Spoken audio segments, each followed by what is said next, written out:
औरंगजेब आलमगीर रहमतुल्लाह ताला अलैह, इनको हिंदुस्तान की सल्तनत पर काफी वक्त मिला, काफी वक्त, कई दहाइयां इन्होंने हुकूमत की है हिंदुस्तान पर, तकरीबन 50 साल के करीब औरंगजेब आलमगीर रहमतुल्लाह ताला अलैह। और साथ बादशाहत के आप एक परहेजगार मुत्तकी इंसान थे, उलमा औलिया सबका अदब करना आपका तुर्रे इम्तियाज था। यह और बात है कि आज तारीख उनको तोड़ मरोड़ कर पेश करने की कोशिश कर रही है। औरंगजेब रहमतुल्लाह ताला अलैह के जो औसाफ हमीदा हैं, मैं आपको बताऊं उनका एक खास काम, औरंगजेब टोपियां बुनते थे। हिंदुस्तान की बादशाहत, ये हिंदुस्तान नहीं, उस वक्त के हिंदुस्तान में अफगानिस्तान तक की सरहदें थीं, पाकिस्तान बांग्लादेश सब इसी मुल्क में था। इसकी सरहदें उतनी लंबी थी, इतनी बड़ी सल्तनत का वो मालिक, लेकिन अपनी कमाई के लिए वो रोजाना टोपियां बुनते थे और कुरान पाक अपने हाथ से लिख करके, अपने हाथों से लिख करके इस चीज के अमल के जरिए से वो अपने घर को चलाते थे। कौमी खजाने से उन्होंने पैसे नहीं लिए, हत्ता के टोपियां बुन करके उन्होंने जो पैसे जमा किए, उन्हीं पैसों को रख करके वसीयत किया कि इसी पैसों से मेरा कफन खरीदा जाए, कौमी खजाने से मेरे कफन के लिए भी पैसा ना लिया जाए। औरंगजेब जिसको 50 साल की हुकूमत मिली हिंदुस्तान की, वो कोई मोहल्ले का कारपोरेटर नहीं, एक जगह का नेता नहीं कि जैसे ही हुकूमत हाथ में आए तो सबसे ज्यादा लूट खसोट शुरू हो जाए और जगह जगह इनके नाजायज कामों की इमारतें खड़ी हो जाएं। औरंगजेब का महल कहां है आज? औरंगजेब की सल्तनत 50 साल रही हो, कहां उन्होंने क्या क्या बनाए? जो बनाए वो मस्जिदें हैं जो वक्फ हो चुकी हैं। एक बार उनके पास उनके उस्ताद आए, मुल्ला अहमद जीवन रहमतुल्लाह अलैह, बड़े साहब कश बुजुर्ग हैं जो फिक़ह के बड़े इमाम थे, उन्होंने कई किताबें लिखी हैं। मुल्ला अहमद जीवन या औरंगजेब के उस्ताद से मुलाकात के लिए आए, बादशाह से बचपन में पढ़ाया था। उस्ताद जब आए तो इन्होंने अदब व एहतराम किया, कहा हुजूर कैसे आना हुआ? कहा बस फख्र व फाखा बहुत ज्यादा है, गुर्बत और तंगदस्ती भी है। तो बादशाह ने 98 सिर्फ हदिये में दिया अपने उस्ताद को, 98। हालांकि उनके पास जायदाद की ना कमी थी, सोने के सिक्के अशरफियां भरी होती, 98 जो है अपने उस्ताद को दिया कि हुजूर कबूल फरमाए। वो ले लिए, लेकर के चले आए, जौनपुर के रहने वाले थे। तो जब उधर आए तो उन्होंने उस 98 से कपास खरीदा या कुछ बीज खरीदे और उससे काश्तकारी शुरू किया।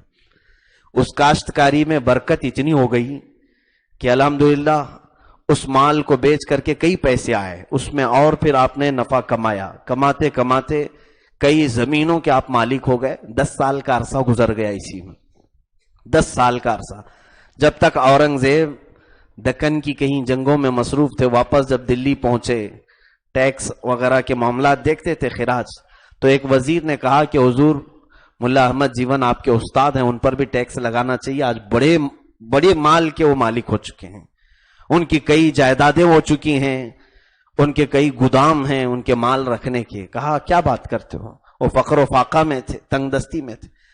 बुलाओ। हजरत मुल्ला अहमद जीवन रहमतुल्लाह अलैह को बुलाया गया।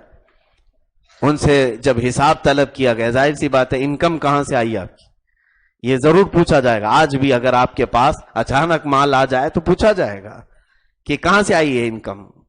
मुल्ला अहमद जीवन रहमतुल्लाह अलैह ने कहा कि बादशाह सलामत, औरंगजेब आपने जो 98 दी थी उसी की बरकत है, मैं उसी में कमाया और इतना बढ़ गया। औरंगजेब रहमतुल्लाह अलैह फरमाते हैं कि ठीक है आप बैठे, तशरीफ रखें, और अपने एक सिपाही से कहा फला दिल्ली में एक चौराहे पर एक बनिया रहता है, एक बनिया रहता है, उस बनिया को लेके आओ, उसका हिसाब मुझे लेना है। वो बनिया आया, कहा कि मुझे तेरा पूरा हिसाब चाहिए, तेरे पास कितना माल आया और कहां कहां खर्चा किया। औरंगजेब बहुत सख्ती के साथ इंसाफ भी करते थे और अदल कायम करने में आपकी मिसाल नहीं थी। सब डरे हुए भी रहते थे। उसने अपनी जो जो बुक थी, चौपड़ियां थी, वो लाया और पेश किया हिसाब। कहा कि बादशाह सलामत, ये सारा मेरे पास इनकम है इतना, और ये एक्सपेंस है, कहां कहां मैंने खर्चा किया। तो उसमें से एक जगह 1 रुपये के खर्च पे उसने लिखा था कि ये कहां है। कहा कि ये मालूम नहीं। آپ نے طلب کیا کہ مجھے یہ 1 روپے جو تو نے خرچ کیا ہے وہ مجھے بتا. تو اس نے کہا کہ بات در حقیقت یہ ہے کہ بارش کا زمانہ تھا اور میرے گھر کی چھت ٹوٹ رہی تھی، تو میں باہر گیا مزدوروں کو لانے کے لیے کہ کوئی مزدور مل جائے. رات کے وقت بارش میں کوئی مزدور نہیں ملتا تھا. ایک مزدور بڑی مشکل سے ملا اور اس سے میں نے بھاؤ تاؤ کیا تو اس نے کہا 1 روپیہ لوں گا، 1 روپیہ لوں گا. تو کہا کہ ٹھیک ہے. میں اس کو مزدور کو اپنے گھر لے آیا، وہ چھت کا کام شروع کر دیا، تعمیری کام جیسا بھی ہو رہا تھا، لیکن اس کی ایک شرط تھی کہ فجر کی نماز سے پہلے وہ چلا جائے گا، فجر کی اذان سے پہلے وہ کام ختم کر کے چلا جائے گا، فجر کے بعد وہ کام نہیں کرتا تھا. کہا پھر وہ اس مزدور کو میں نے کام پہ لگایا. اس نے جب چھت کا کام شروع کیا، آدھا کام ہو گیا تھا تقریباً، اذان ہونے کو آ گئی. کہا میں چلتا ہوں، اب میرا کام ہو گیا، اس کے بعد میں کام نہیں کرتا ہوں. کہا میاں تیرے سے میرے کام پر جو اتفاق ہوا ہے وہ 1 روپیہ کا تھا. اس مزدور نے کہا اگر میں کل زندہ رہا تو بقیہ کام کروں گا اور آدھی اجرت مجھے اس کی دے دو.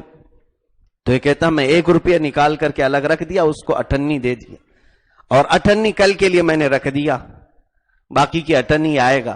لیکن وہ مزدور دوسرے دن آیا نہیں، میری چھت ٹھیک ہو گئی تھی. پھر میں نے مزدور کو طلب بھی نہیں کیا، وہ 98 ایک گھر پہ رکھی ہوئی ہے اور ایک 98 اس مزدور کو دے دیا میں نے. وہ مزدور رات کو لے کر چلا گیا. اورنگزیب عالمگیر رحمت اللہ علیہ اپنے استاد ملا احمد جیون سے کہتے ہیں حضور وہ مزدور کوئی اور نہیں، وہ اورنگزیب تھا جو رات کے وقت اس طرح سے گھومتے تھے. کہا بنیا تو جانتا ہے کہ وہ تیرے گھر ٹھیک کرنے کے لیے جو مزدور آیا تھا کون ہے؟ وہ نہیں پہچانا. کہا اورنگزیب تھے. یہ رات کے وقت کسی کے گھر کو ٹھیک کر کے 98 مزدوری کمانا. کہا مجھے یقین تھا کہ وہ میرے ہاتھوں کی کمائی تھی 98، وہی میں نے آپ کو ہدیہ میں دیا تھا، اور اس حلال کمائی میں اللہ نے آج اتنی برکت آپ کو عطا کی ہے. میرے عزیزو ایک 98 بھی اگر حلال طریقے سے لاؤ گے وہ بہت برکت پیدا کرتی ہے، بہت برکت.